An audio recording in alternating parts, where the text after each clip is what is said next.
Hi guys, कैसे हैं आप सब लोग। मैंने सोचा कि बहुत से लोग जो हमसे पूछ रहे हैं कि भाई साहब है कौन पूछ रहा है? तो जब है अपने घर में किसी को भरोसा नहीं है तो पब्लिक को क्या होगा। एनीवे गाइस, बहुत से लोग पूछ रहे हैं कि टर्की का ओवरऑल खर्चा कितना आया, कहाँ कहाँ आप लोग गए, तो उसका मैं पूरा काला चिट्ठा भी बता दे रहा हूँ। सबसे पहले बात करते हैं एक मेजर खर्चे की, जो कि है टिकट्स। भाई तो हम लोग का दिमाग थोड़ा तेज चलता है, इसलिए हम लोग बहुत पहले से टिकट्स बुक करा लेते हैं। थैंकफुली इंडिगो की अब डायरेक्ट फ्लाइट जाने लगी है दिल्ली से इस्तांबुल। हमने फरवरी में करा ले तो हमें पर पर्सन 44,000 रुपीज़ का रिटर्न एयरफेयर मिला, which I thought was a very good deal. Because उसके बाद की जो टिकट्स थे वो करीब 60,000, 57,000, 58,000। Indigo it's a budget airline, आपको ज़्यादा खाना पीना नहीं मिलता है, अल्कोहल ऑन बोर्ड नहीं मिलता है, लेकिन तब भी 44,000 I think was a very very very good deal. उसके बाद मैं बता दूं कि हम लोग गए कहाँ कहाँ। हम लोग सबसे पहले थे 3 रातों के लिए इस्तांबुल में, जहाँ हमने सबसे पहले करा एक डिनर क्रूज। उसके बाद हमारे पास 2 दिन पूरे के पूरे फ्री थे। सो हम गए, शॉपिंग स्ट्रीट्स को एक्सप्लोर करा, हिस्ट्री को टर्की की एक्सप्लोर करा इस्तांबुल पर। 3 दिन हम वहाँ रुके। वहाँ से हमने एक और फ्लाइट पकड़ी कायसेरी जाने के लिए। वो फ्लाइट का दाम करीब करीब आया 5-5.5 हज़ार रुपये पर पर्सन, जिसमें आप 15 किलो लगेज भी ले जा सकते थे। कायसेरी से हम गए कैपाडोकिया।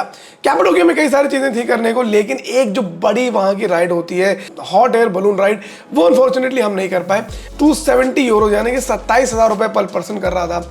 हमने बाद में देखा कि 11-12 हज़ार रुपये पर पर्सन भी हो जाता है, पर हम लोग को लगा कि ओवरऑल 2 लोगों का अगर हम 22-23-24 हज़ार रुपये खर्च करते हैं उस काम के लिए, तो मुझे काफ़ी ज़्यादा अनजस्टिफाइड लगा। हम लोग 2 रात वहाँ पर रुके। And now mind you that Cappadocia is one of the most expensive places in Turkey, because Istanbul में बहुत सारे नॉन टूरिस्ट नेबरहुड भी हैं जहाँ पर आप सस्ते में रह सकते हैं, सस्ते में खाना खा सकते हैं और ओवरऑल चिल कर सकते हैं। ऐसा कुछ भी कैपाडोकिया में नहीं है। अलग अलग छोटे छोटे टाउन्स हैं कैपाडोकिया के अंदर। हम ठहरे थे गोरेमी में, जहाँ पे हमको रियलाइज़ हुआ कि खाना सबसे ज़्यादा महंगा था। ईच मील पर person would cost around 800-900 Indian rupees. 200-250 lira से कम की डिशेस मिलती ही नहीं थी। वहाँ से हमने एक प्राइवेट कैब हेल करी जो हमें ले गई कोन्या। 3 घंटे दूर वहाँ का एक शहर है Konya, which is a famous necropolis, क्योंकि वहाँ बड़े बड़े सूफी सेंट्स की सबकी मज़ारें हैं, दरगाहें हैं, रेस्टिंग प्लेसेस हैं। We visited the mausoleum of Rumi, of Shams Tabrizi over there, और वहाँ पर से हमने काफ़ी सारी शॉपिंग भी करी, which was relatively cheaper. And then we moved on in the same camp to Antalya. Antalya जो है वो एक कोस्टल सिटी है। हम बिल्कुल साउथ ऑफ टर्की में आ चुके थे, जो कि मेडिटेरेनियन सी पर लगता है। हम वहाँ पे ठहरे रमाडा प्लाजा में, जो कि काफ़ी खूबसूरत रिजॉर्ट था। उन सब की डिटेल्स मैं आप लोग को बाद में बताऊंगा, पर वहाँ पर हम लोग थे ऑलमोस्ट 3 रातों के लिए। Antalya was a bit of a mix bag, because कुछ कुछ जगह पर वहाँ काफ़ी सस्ता सामान मिलता था और कुछ कुछ जगह रेगुलरली महंगा था, but overall it was a good mix. हम वहाँ से गए पामुक्कले, which is Turkey's most visited ticketed place. वहाँ पर हम लोग रहे, कैब से गए, वापस आए, एटसेट्रा एटसेट्रा। अंतालिया से हमने एक और फ्लाइट ली बैक टू इस्तांबुल। वो फ्लाइट भी थी करीब 6-7 हज़ार रुपए की, with 15 kgs of baggage. So अगर मैं फ्लाइट्स की बात करूँ, 44,000 दिल्ली टू इस्तांबुल रिटर्न, और करीब 12 से 15 हज़ार रुपए इंटरनल फ्लाइट्स। हम एज यूजुअल जब भी ट्रैवल करते हैं, तो जब सिटी में रहते हैं हम होटल बहुत ही मिनिमल कॉस्ट पर लेते हैं। Of course it should be just good enough that it's safe, it's comfortable, आराम से नींद आ जाए, बट नथिंग मोर। बिकॉज मेरा लॉजिक ये है कि जब तुम्हें पूरे समय शहर में ही रहना है, होटल के बाहर रहना है, तो अच्छे होटल में रह के करोगे क्या। तो वहाँ पे हम लोगों ने एक छोटा सा 3 स्टार होटल लिया, ग्रैंड दुर्मास, जिसकी कॉस्ट बहुत ज़्यादा नहीं थी। When we went to कैपाडोकिया, वहाँ पे हमने बहुत फैंटास्टिक होटल लिया, जिसका व्लॉग भी बना के मैंने डाला हुआ है, उसको भी आप देख सकते हैं। वो होटल ऑफकोर्स थोड़ा एक्सपेंसिव था, but overall like I said Cappadocia in general एक एक्सपेंसिव सिटी है। कोन्या में हम लोगों ने रात में स्टे नहीं करा, तो there was no hotel there, but we stayed in Antalya for 3 nights, जहाँ पर हम रुके रमाडा प्लाजा में। बहुत ही अच्छी प्रॉपर्टी थी रमाडा प्लाजा। आप सी को एक्सेस कर सकते हैं वहाँ से, और वो भी फ्री था। और अगर आप बीचेस पर जाएँ तो वो भी फ्री था वहाँ पर। सो अंतालिया में भी हम लोगों ने काफ़ी खर्चा करा, but what we also did was कि हम लोगों ने सारा एक ही साथ में पैकेज ले लिया था। सो हमारे जितने भी ट्रिप्स थे, हमारे जितने भी ट्रैवल थे, उन सबको हमने एक बार पे करा था, which came out to around 90-95,000 per person. But that was also because हमने 10-12 दिन की ट्रिप बनाई थी। So if you guys are planning a trip to Turkey, ये कुछ मेजर एक्सपेंसेस हैं दैट यू कैन लुक। बाकी अब पता चलेगा आप लोगों की मेरी बीवी ने शॉपिंग पे क्या क्या करा। Oh sorry. So usually Turkey में ये कहा जाता है कि pottery is like really big. There were a lot of pottery options, हमें काफ़ी दिखी थी। हम लोग एक शॉप पर गए थे which look like a museum, but था एक्चुअली एक शॉप ही, जिसमें बहुत ही अच्छे तरीके से चीज़ें क्यूरेट हुई थी। एक एक सामान जो उनका था बहुत ही खूबसूरत था, बट जब हमने उनसे दाम पूछे तो पैरों तले ज़मीन खिसक गई, because it was a lot. तो हमने वहाँ से कुछ नहीं ख़रीदा, लेकिन हम लोग एक जगह गए थे जिसका नाम है Konya, which is an ancient city. वहाँ से हमने कुछ प्लेट्स खरीदे, कुछ सिरेमिक प्लेट्स खरीदी, which I'm going to give you a little glimpse of. The first thing is this beautiful plate. What do I say? This particular design that you are seeing is that of a whirling dervish. This is something जो कि मैं बहुत time से अपने घर के लिए चाह रही थी. So there was this one place in our home which has only plates. And मैं जहाँ पे भी बाहर जाती हूँ, मैं जब भी जाती हूँ, I'm always looking at what is it that I can add to that wall of mine. So this was something I found very, very interesting. Talking of plates, ceramic plates, we found this interesting plate जिस पर कोन्या का नाम भी लिखा गया है, as you can see. And ये जो आप देख रहे हैं, it feels very well. इसका texture ना बहुत ही थोड़ा 3D टाइप का है. So this is also a whirling dervish. It has some kind of an inscription. Plates, ceramic plates. Moving from plates to wall hangings, because why not?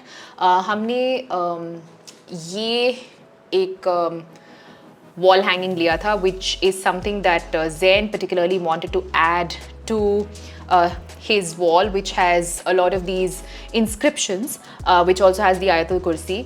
So the unique thing about this particular wall hanging is, I don't know if you can see, but इस पर ना थोड़ी थोड़ी dots बनी हुई हैं, which is popping out. पहले मुझे लगा कि शायद कुछ वो जैसे ग्लास पेंटिंग पे हम लोग स्कूल में करते थे, वैसे मुझे लगा कुछ उस तरह का डिज़ाइन टाइप का होगा. But the best part is that this glows in the dark. You heard that right, this glows in the dark. But इस जगह पर हम थोड़े से वो हो गए थे, कौन हमें किया गया था, because the prices were really high. This is another thing that we picked up from this same place, again in Konya. This was जहाँ रूमी का मौजोलियम था, उसके बहुत ही करीब एक म्यूज़ियम शॉप टाइप का था, जहाँ पर से हमने ये दोनों चीज़ें उठाई. ये भी ग्लो करता है in fact clothes.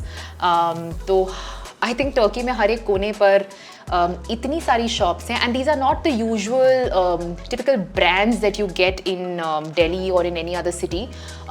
These were brands that I had not even heard of. पता नहीं क्या क्या नाम थी इनकी, but surprisingly they were very good, very stylish. I got this beautiful yellow scarf, which Zain finds completely useless, but I thought it was very interesting. It's poppy. It's something that I can wear with even this black outfit of mine. It really pops up any outfit. As you can see, the tags have not been removed. This was very interesting. It's just a plain shirt, which I got slightly oversized, which I can wear with anything. This I found very interesting because we were at the Mediterranean Sea.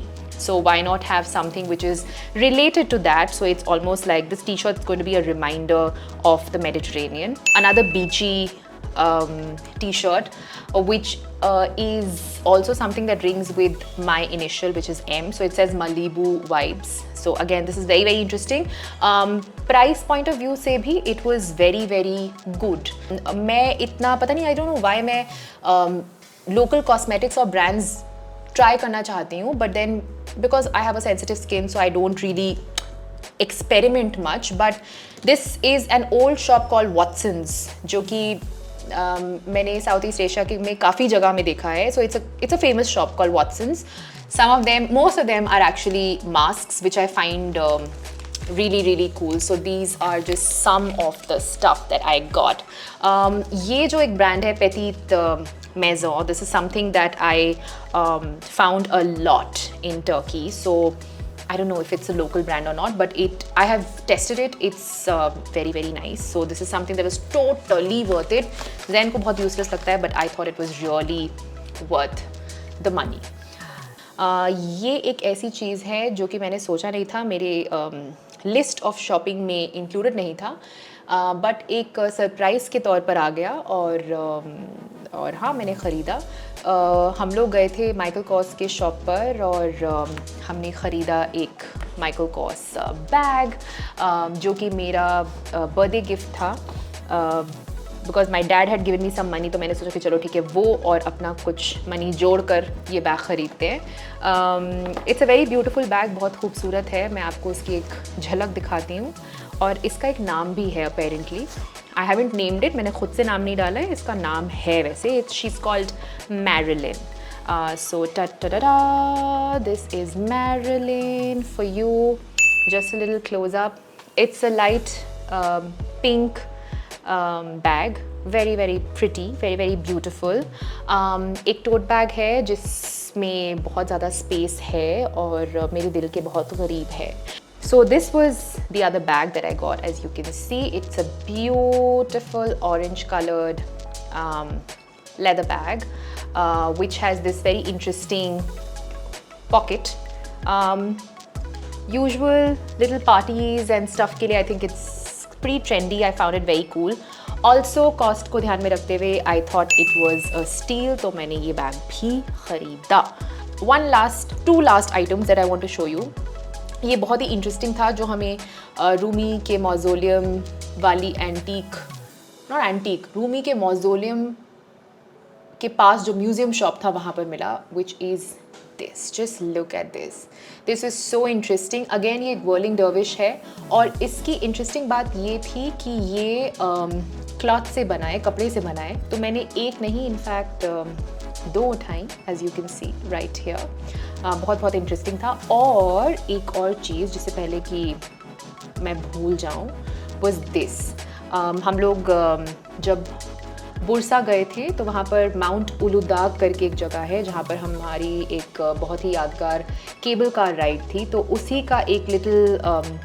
का एक छोटा सा souvenir है ये, and which will keep reminding us of our beautiful memory.